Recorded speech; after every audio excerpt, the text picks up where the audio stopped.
Because I think this would be huge for the listeners to hear about and know that exists, because this was something that I had never heard of myself. So we were pretty shocked as well when this all went down, but we had found the flights that we wanted to book on Singapore Airlines, and this was the like end of February 2025, and we knew we had to get all of our points transferred over there first. So my husband had read that they will put your flight on hold for you to allow time for the points to move over.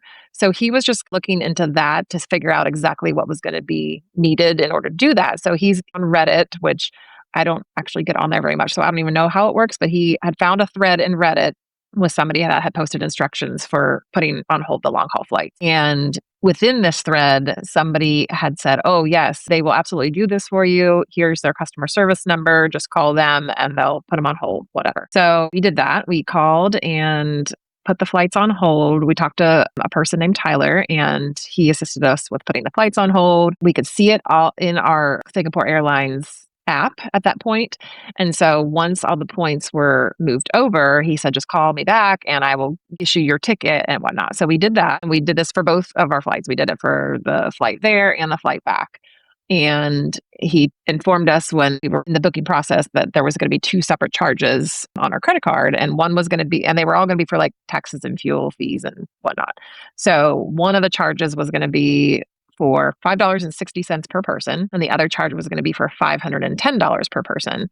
And that was the same pretty much for both there and back. So we're like, okay. So we paid the fees, flights were booked, and then we just moved on to planning the rest of our trip from there. So that happened. And then about 7 weeks later or so, I had continued to listen to podcasts and kept hearing that Singapore Airlines is so great because it's only $5.60 for award flights.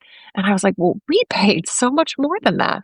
And at the time, like I had to look it up, but I was like, I know we had two different fees, but the math, because it was times five, I wasn't completely making sense of it. And then finally, after like the third person that I heard in a matter of a couple weeks there, I said something to my husband. I said, why did we pay so much? Because ultimately we ended up spending about $5,000 in the taxes and fees for both flights there and back. And so my husband started researching into it, and he came to me because I had to tell him a few times. I was like, but something seems off to me. Like, can you look into this? And so he did. And he was like, I think we got scammed. And it turns out it was not Singapore Airlines. It was company posing to be Singapore Airlines. Wow.